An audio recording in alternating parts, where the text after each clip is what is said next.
Hello, and welcome back to another edition of Carrie's Gardening Channel. So today is July 31st, 2019, and I finally got to bring the camera down into the hollow garden here. You can see how much it grew from the last videos.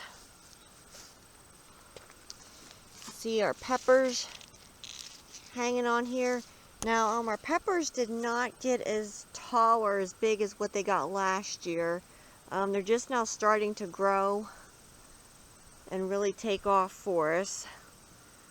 But you can see the tomatoes here. There's a sunflower there. They just went. I do have tomatoes to harvest, and I've been tying tomatoes up. And you can see they're actually starting to buckle the fence from how much weight is on them. Let's see here. See, there's some tomatoes hanging on in here. That is, I believe, Mr. Stripey tomato. And just see out through here. Mr. Stripey is an heirloom tomato. There's some ripe ones. I'll show you those on the back side.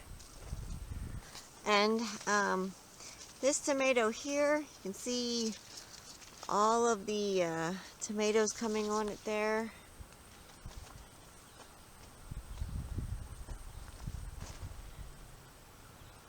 And this tomato here is the Russian purple tomato. Now this is an heirloom. I got it as a free gift from Rare Seeds. It's the first year I've ever tried growing it. It is loaded with tomatoes, and it is a plum type tomato. Now this one here, from my understanding, is supposed to have a smoky flavor to it. So we'll find out when we get some ripe ones off of it. And then we have the Mountain Merit tomatoes out here. Now these are determinate tomatoes, meaning most of the harvest comes in all at one time, and then they pretty much stop giving.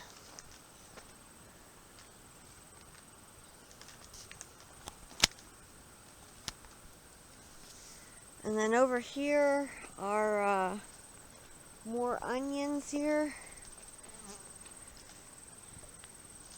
And you can see more of our peppers here. Now the sweet banana peppers, those things did go crazy. They are loaded with peppers on.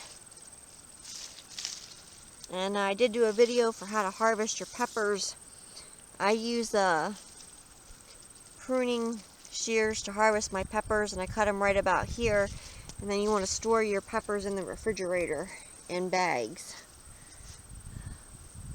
You can see the corn, some of the corn out there.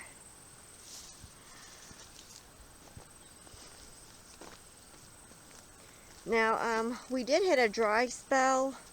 We had a lot of rain earlier in the season, and now we have just hit a dry spell where we're not getting any rain really at all. You can see the corn here. It's in tassels, has the ears on it. If you want to hand pollinate your corn, you can just take some of the pollen off and just go ahead and put it on the corn hairs there. That'll help pollinate it. And our heirloom crookneck pumpkins are just growing out through here. Now this corn here, it's not as big as what it should be. It was planted later than what the other stuff was. So this is going to be a later crop. You see there's more out that way.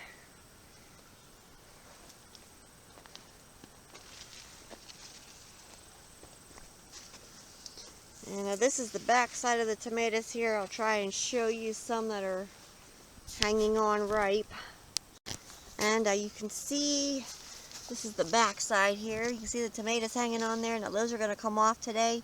Those are Better Boy tomatoes. And Better Boy actually holds the world record for the largest harvest of tomatoes in the Guinness Book of World Records. So you can see there's another crookneck heirloom pumpkin there, so I gotta watch where I step here because I don't want to damage the vines. And there's another tomato on the other side. It's either an early treat hybrid or an early grow one. I can't get to the tags right now. You can just see the tomatoes out through. I'll show you then what I get to harvest off of here. And we are refeeding the corn, and you can see the corn is planted in a lot of clay. The soil still needs a lot of work done to it with organic matter, with our compost, and it was really wet this year, so kind of slowed it down some for that. So what actually happens when you get a whole lot of rain is it washes the nutrients away from the plants, and it waterlogs the soil, and it can cause root rot if you get enough of it and the soil doesn't drain properly. So it's really greening up for us since it got drier and hotter out. And like I said, we had a really wet spring and early summer where it just was raining, and I think some days we had rain almost like every single day. So I'm going to start tying these tomatoes up here. I will show you the potatoes then, and I'll go out further and show you the rest of the corn patch. But the plants are going to get worked around, and we work around them to try and get the oxygen back into the soil so the roots can get it. Now, one thing that you want to make sure of with your corn is that you don't damage the feeder roots on top. So you want to stay away, and I'll show you actually up here. You can see it's being worked around there, and it's just a shallow trench being put in. But we're staying away from the stalks of the corn so we don't damage the feeder roots. Because it's very important that you don't damage the feeder roots. So this was the harvest out of the hollow garden today for the tomatoes. And this was the harvest out of the other garden today. Okay, so I got all the tomatoes tied up, and got them tied up back here as well. On the Mountain Fresh hybrid tomatoes, they're a determinate one, and they tell you that you don't have to stake it or cage it, but I do recommend putting a cage around them anyway and tying them up, because they did fall down some, and I did have to tie them up. Plus it helps support the weight of the tomatoes. So these are some of the mountain tomatoes back here, and then there's more out that way.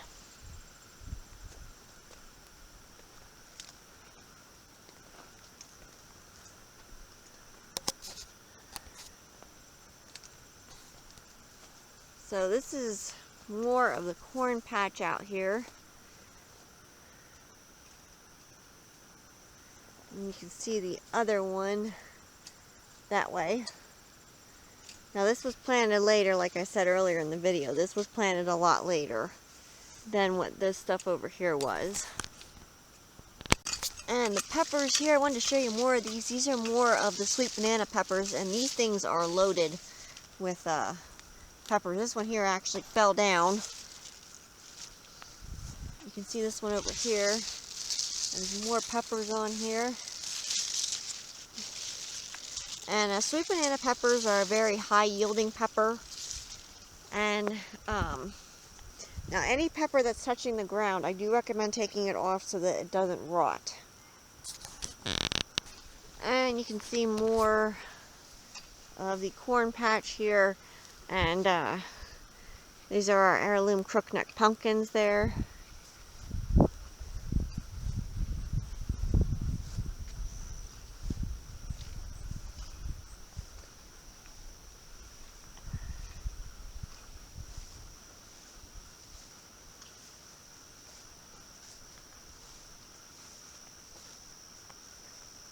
over here is the potato patch. Now this is pretty much completely done, and we are taking some potatoes out of it already, and we're just waiting for the rest of it to die off, and we were waiting for the ground to dry out some before we actually took them out. And one thing that you don't want to do is if the ground is really wet, you don't want to take out your potatoes. You want to let it dry off some if you can.